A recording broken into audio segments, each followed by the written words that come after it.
안녕하십니까. 반갑습니다.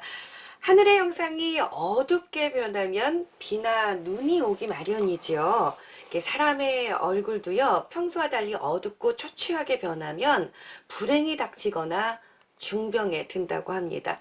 비가 오기 전에는 먹구름이 태양을 가리고요. 사람이 죽기 전에는 반드시 어두운 기운이 얼굴을 감싼다고 합니다.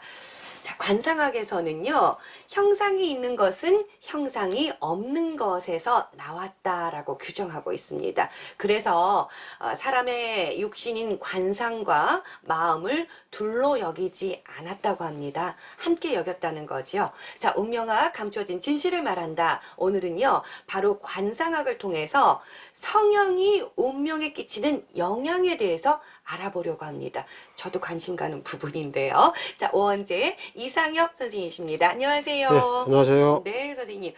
관상에 미래의 기륭화복이 다 들어있다라고 하는 사람들이 많습니다. 네. 자, 관상 맞습니까? 예, 그러니까 이제 얼굴을 관상으로 생각하는 사람들이 많습니다. 그런데 관상은 얼굴만을 얘기하는 것이 아닙니다. 관상이라고 할 때 관이라는 것은 본다는 뜻이고요. 상이라는 것은 형상을 말하는 것입니다. 그러니까 사람의 육신 전체를 관상이라고 한다는 그런 얘기입니다. 그래서 얼굴을 그 관상을 보면은 미래를 알 수 있는 것입니다. 예. 그렇군요. 점점 더 네. 궁금해지기 시작하는데, 자, 그 사람의 관상에 기륭 과목이 다 정해져 있다. 이 사실도 믿어도 될까요? 예, 믿어도 됩니다. 그러니까 이제 그 사람의 관상에는 부기, 빈천, 현우, 요수, 그러니까 이제 단명하고 장수하는 것, 그 다음에 이제 선악 등이 담겨져 있다는 것이 옛 성인들의 결론입니다. 아, 그렇군요. 예, 옛 성인들의 결론이다라고 했는데, 예. 누가 관상에 북이 빈천이 정해져 있다라고 한 거죠? 아, 예. 관상에 이제 모든 것이 다 정해져 있다. 이런 말을 한 사람들은 참 많습니다. 고대 중국 주나라를 세운 문왕의 스승인 태공은 보통 사람은 상을 어길 수 없다. 이렇게 말씀하셨고요. 또 관상학의 시조인 마이 선생은 그 사람의 관상에는 모두 정해져 있는데 세상 사람들이 이걸 미리 알아보지 못한다. 이런 말씀을 하셨습니다. 예. 그렇군요. 그런 얘기가 있었어요. 자, 네. 그러면 관상을 본다는 것은 그 사람의 육신 전체를 보고 미래를 예측한다. 이런 말이죠? 이제 그렇습니다. 그러니까 보통 사람들은 이제 눈, 코, 입, 귀, 이마 뭐 이런 정도를 보고 관상으로 이해를 하시는데요. 이것만 봐가지고는 기륭화복을 정확히 예측한다는 건 사실 어렵습니다. 그리고 이제 눈, 코, 귀, 이마, 배, 팔, 다리, 그리고 또 손가락, 발가락, 피부색, 또 그 사람이 평소의 자세 이런 것 등을 다 관찰을 해야 미래에 닥쳐올 기륭화복을 알 수 있는 것입니다. 자세. 예, 자세를 네. 좀 고쳐 세워야 될 것 네. 같습니다. 네.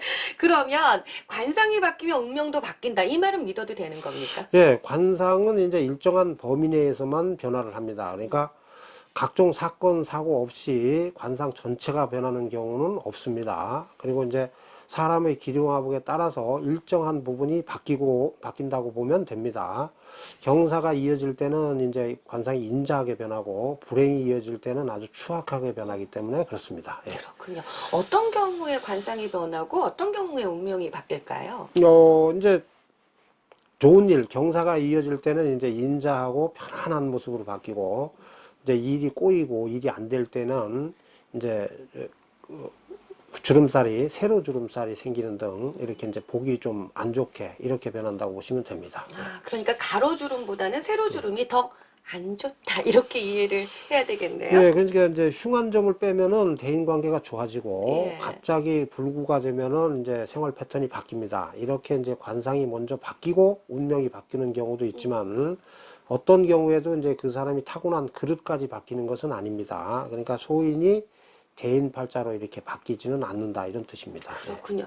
왜 사고로 예. 이렇게 흉터가 생겨서요. 그것 예. 때문에 좀 관상학적으로 안 좋다 이런 경우는 글쎄요. 성형을 해서 원상 회복을 하면 예. 운세도 회복이 되는 걸까요?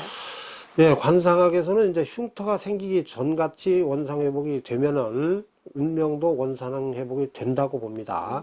그러니까 관상은 그 사람이 타고난 기륭학에 따라서 관상이 변하기도 하지만은요, 그 사람의 관상 변화에 따라서 이제 운명도 일정 부분 바뀐다고 보면 되기 때문에 그렇습니다. 예. 그렇군요. 그러면 네. 이 미용의 목적으로 성형을 하는 경우도 있잖아요. 예. 그런 경우는 어떻게 보면 될까요? 예, 미용 목적으로 성형을 해도 경우에 따라서는 이제 좋을 수도 있고 또 나쁠 수도 있습니다. 선천적인 기형을 고쳐주는 것은 행운을 가져다 주지만 좋은 관상을 나쁘게 바꿔 놓으면은 오히려 팔자에 없는 불행을 겪게 됩니다. 팔자에 없는 불행을 겪게 된다. 네. 예. 자, 그러면 어떤 경우에 이 성형을 하면 좋을까요?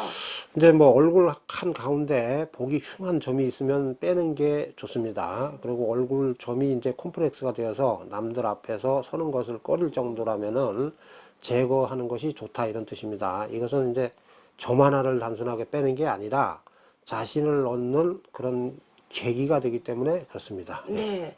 그러면 앞서서도 말씀을 해주셨는데 이 성형 굉장히 중요할 것 같은데 네. 성형을 잘못하면 애군이 들어올 수도 예, 있다는 거죠? 예, 있습니다. 관상학적으로 이제 잘생긴 부분을 나쁘게 성형을 하면 애군이 따릅니다. 예를 들어서 이제 쌍꺼풀 수술을 했는데 풍만했던 전태궁이 함몰을 하면은 집 팔고 새빵살이 하게 되는 경우가 많습니다.